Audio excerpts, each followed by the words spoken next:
Welcome from the Strategy Execution Duke Corporate Education Partnership. Hi, my name is Jonathan Gilbert, and we're here to look at a course in the Adaptive Strategic Execution Program. Today, we'll look at Design Thinking for Results. As I mentioned, I'm Jonathan Gilbert, and I'm the product owner for the Adaptive Strategic Execution Program, and I am the program manager for its development.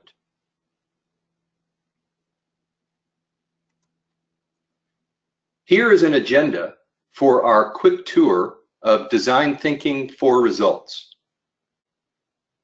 First, we'll talk a little bit about what the course is all about. Then, we'll take a look at the learning objectives, what the expected outcomes in completing the course are. Then, we'll look at how the course is organized and the content at a high level. And then finally, we'll dig into an example of actual course material that students will experience in the course, in this case, an actual exercise.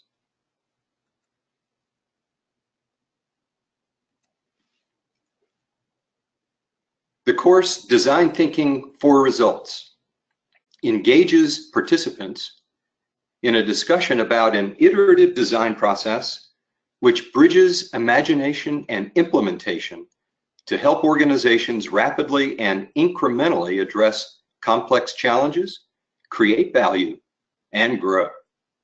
Participants will explore the need for customer-focused thinking and learn that all innovation involves product innovation.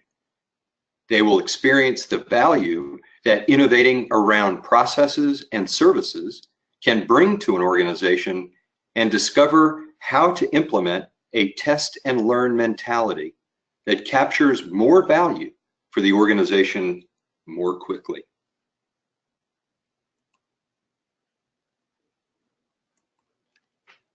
The learning objectives for Design Thinking for Results.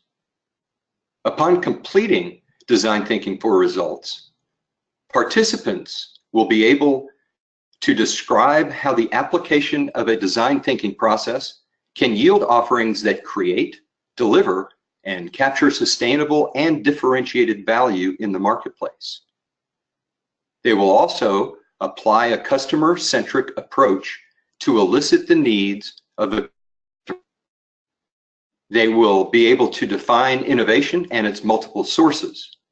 They will also be able to apply an ideation approach to ensure broad diversity of thought and perspective into the development of a concept.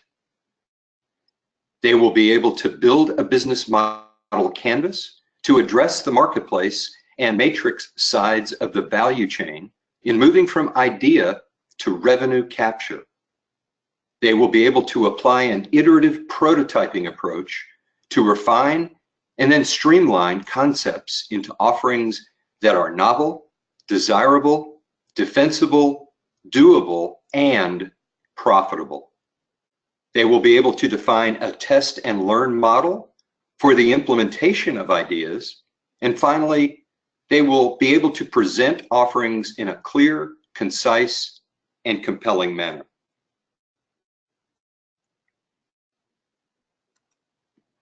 The course organization for Design Thinking for Results.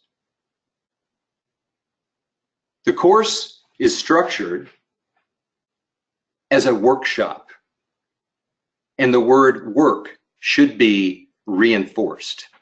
It is a workshop with many exercises and many case studies, all wrapped around an integral case study that the students will process through as they go through the 5 modules that you see here.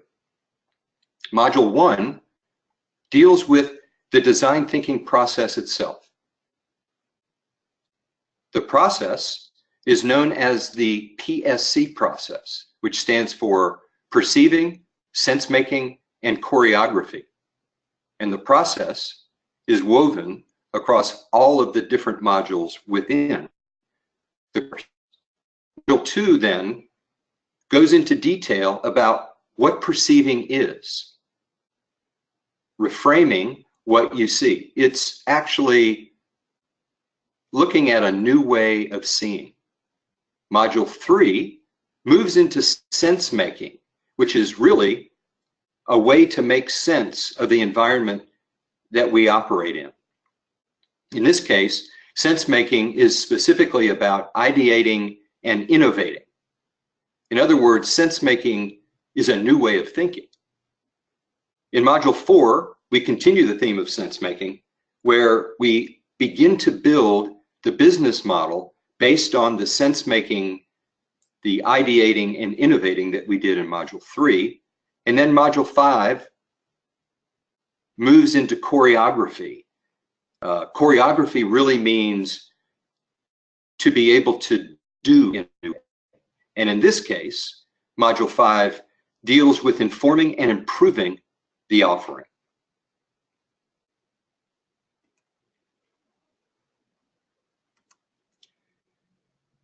What I'd like to do now is look at an actual exercise out of the Design Thinking for Results course. And this is an exercise that helps students learn how to frame and reframe a problem. This particular exercise is called the slow elevator problem, and students are given a scenario just as you see it on the screen.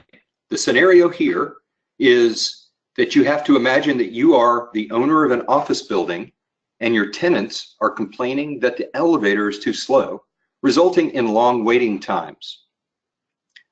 Additionally, many of the tenants are threatening to break their leases if the building isn't fit. So students in the first part of this exercise are given the following work: to generate a set of solutions that they will then place into the solution space. And you'll see the graphic where the problem has been framed, which in this case is the elevator is too slow. And students in the exercise are then asked to determine possible solutions and place them in the space that you see there. The second part of the exercise is to first look at what the solutions have been for the originally framed problem. In this case, we're looking at a preliminary solution, and most students will have identified solutions relating to the elevator, such as replacing the elevator, installing a new, faster motor, or perhaps upgrading the algorithm that operates the elevator itself. These solutions fall into a cluster of solutions that share assumptions about what the problem is. In this case, that the elevator is too slow. Then students move on to the third part of the exercise. This exercise then asks the students to reframe the problem and perhaps generate new solution ideas. So in this case, the question is, what if we tried reframing the problem? Maybe the elevator isn't too slow. Maybe it's the wait that feels annoying to the riders. So the students are then asked to generate a new set of solutions based on the reframed problem that the wait is annoying. Now you'll notice that the solution space is empty because this is where students will then develop a new set of solutions for the reframed problem.